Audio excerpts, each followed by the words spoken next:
এজন মানুহৰ এখন ডাঙৰ শাক-পাচলিৰ বাৰী আছিল। তেওঁ তাত বেঙেনা, বিলাহী, কবি, আলু বহুতো শাক-পাচলিৰ খেতি কৰিছিল। বাৰীখন সকলোৰে চকুত লগা আছিল। চাৰিওফালে লহপহকৈ বাঢ়ি অহা সেউজীয়া শাক-পাচলি। কিন্তু মানুহজন একেবাৰে কৃপণ আছিল। পোকে ধৰা বিলাহী, বেঙেনা এটাও কাকো এনেই দিয়া নাছিল, আনকি বেপাৰীসকলকো ওজনতকৈ বেছি নিদিছিল। সেয়েহে গাঁৱৰ মানুহে তেওঁক ভাল নাপাইছিল। তেখেতে নিজেই গাঁৱৰ পৰা কিছু নিলগত থকা সাপ্তাহিক বজাৰসমূহত ৰাতিপুৱাই গৈ বেপাৰীবিলাকক শাক-পাচলিৰ যোগান ধৰিছিল।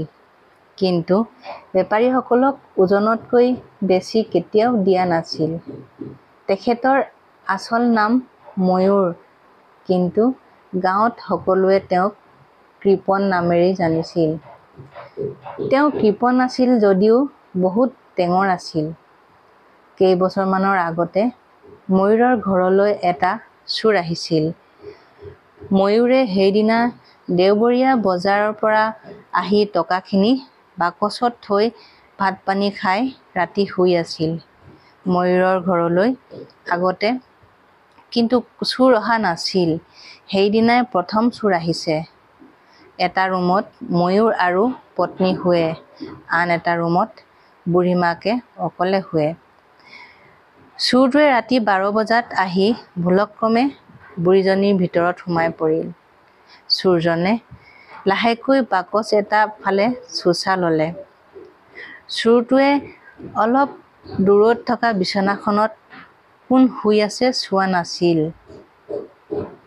চোৰটোৱে লাহেকৈ বাকচটো খুলিলে, কিন্তু কলহ এটা ওলাই পৰিলে আৰু সামান্য শব্দ হ'ল। বুঢ়ীয়ে যে সাৰ পালে, কিন্তু চিঞৰি নিদিলে। বুঢ়ীয়ে কাপোৰৰ তলেৰে চালে, সেয়া চোৰেই হয়।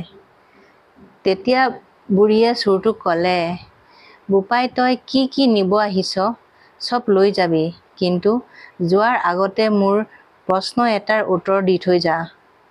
চোৰেও আচৰিত হৈ বুঢ়ীৰ কথা কাণ পতাত লাগিল। চোৰে ক'লে, "কি প্ৰশ্ন বুঢ়ী, সোনকালে ক'।" বুঢ়ীয়ে ক'লে, "বোপাই, মই সপোন এটা দেখি আছিলোঁ।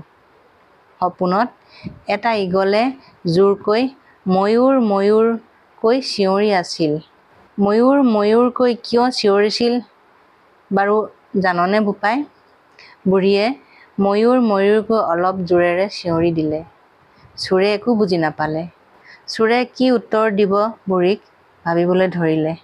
ভাবি থাকোঁতে কাষৰ ৰুমত শুই থকা পুতেক ময়ূৰে চোৰটোক সাবটি ধৰিলে।